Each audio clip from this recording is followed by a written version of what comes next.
সালামু আলাইকুম। বাংলাদেশ জামাত ইসলাম তাদের বিস্তৃতি কতদূর ছড়িয়েছে আজকের এই ভিডিওটাতে আমি আপনাদের কিছু নিদর্শন দিচ্ছি। প্রথমে বলে রাখতে চাই যে বাংলাদেশের গতানুগতিক ধারার রাজনৈতিক দলগুলোর মধ্যে পুরুষ কর্মী নারী কর্মী দুজনেরই আপনার উপস্থিতি আছে।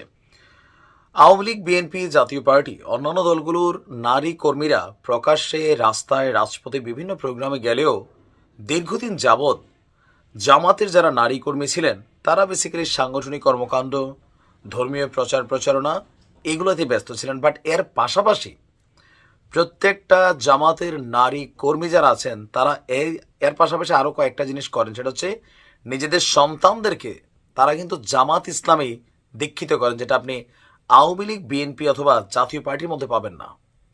যেই পরিবারে একজন জামাত পুরুষ কর্মী আছে আর স্ত্রী যদি জামাতের নারী কর্মী হয়, ওই পরিবারে 2, 4, 5 জন 10 জন যাই সন্তান জন্মাবে প্রত্যেকটাই জামাত ইসলামের ভবিষ্যৎ হাতিয়ার হিসেবে কিন্তু গড়ে ওঠে।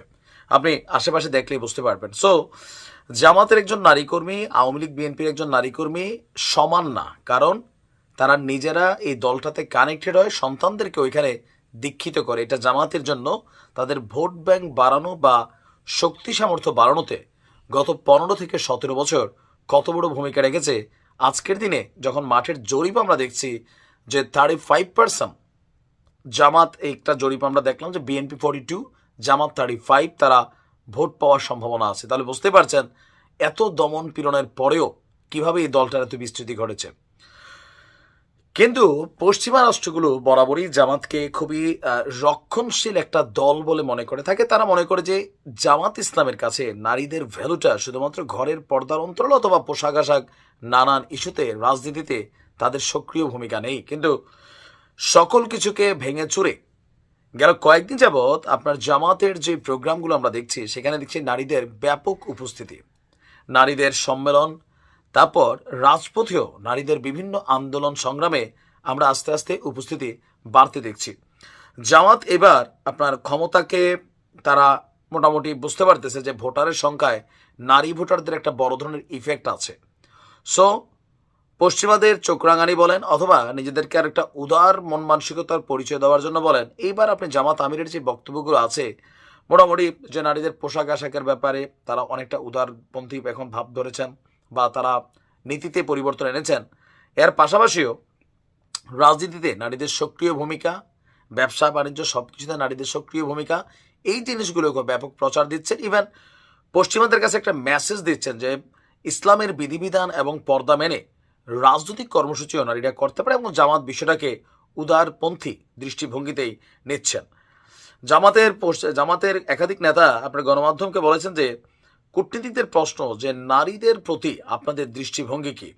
যদিও আমরা বলছি যে নারীদের প্রতি আমাদের দৃষ্টিভঙ্গি সবসময় উদার, কিন্তু এতদিন হয়তো এই কর্মকাণ্ডগুলো আওয়ামী লীগ সরকারের আমলে বিভিন্ন রেস্ট্রিকশনের কারণে দেখা যায়নি বা করা সম্ভব হয়নি। যেহেতু এখন দেশে একটা পরিবর্তিত দৃশ্যপট আছে বা ক্ষমতা আছে বা সরকার আছে, সো সেই ক্ষেত্রে নারীরা আস্তে আস্তে রাজপথে নামছেন। সম্প্রতি ধর্ষণ, নারী এবং শিশু নিপীড়নের প্রতিবাদে 5 দফা দাবিতে গত শনিবার রাজধানীর প্রেস ক্লাবের সামনে আমাদের দেখলাম একটা প্রোগ্রাম। জামাতের মহিলা বিভাগের হাজার খানেক নারী নেতাকর্মী মানববন্ধনে অংশ নিয়েছেন।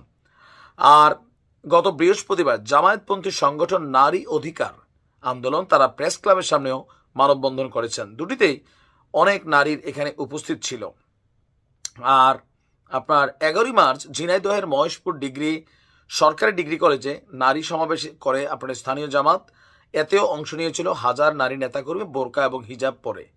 8ই মার্চ আন্তর্জাতিক নারী দিবসের কর্মসূচিতেও বিএনপি নেতাকর্মীরা জামায়াতের নারী নেতাকর্মীর উপর হামলার প্রতিবাদেও একটা সমাবেশ হয়েছিল।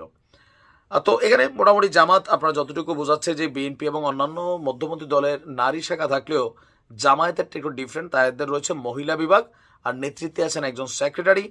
আর যা মহিলা বিভাগের কার্যক্রম জামাতের মূল কার্যক্রম থেকে আলাদা। কিভাবে? যে মহিলা বিভাগ এলাকা ভিত্তিক নিজস্ব কমিটির মাধ্যমে কার্যক্রম চালায়। নির্বাচনে নারী ভোটার টানতে গ্রাম শহর নির্বিশেষে ঘরে ঘরে সাংগঠনিক দাওয়াতের কাজ করে। যেমন প্রোগ্রাম তালিম নামে পরিচিত ঘরোয়া বৈঠকের মাধ্যমে জামাতের সহযোগী সদস্য কর্মী হিসেবে নারীদেরকে অন্তর্ভুক্ত করে। তার মানে জামাত রাজনীতিতে একটা বড় ধরনের কৌশলী পরিবর্তন এনেছে, যেটা আগামী দিনে তাদের ভোট ব্যাংকে সমৃদ্ধ করবে, কর্মী সমর্থক বাড়াবে।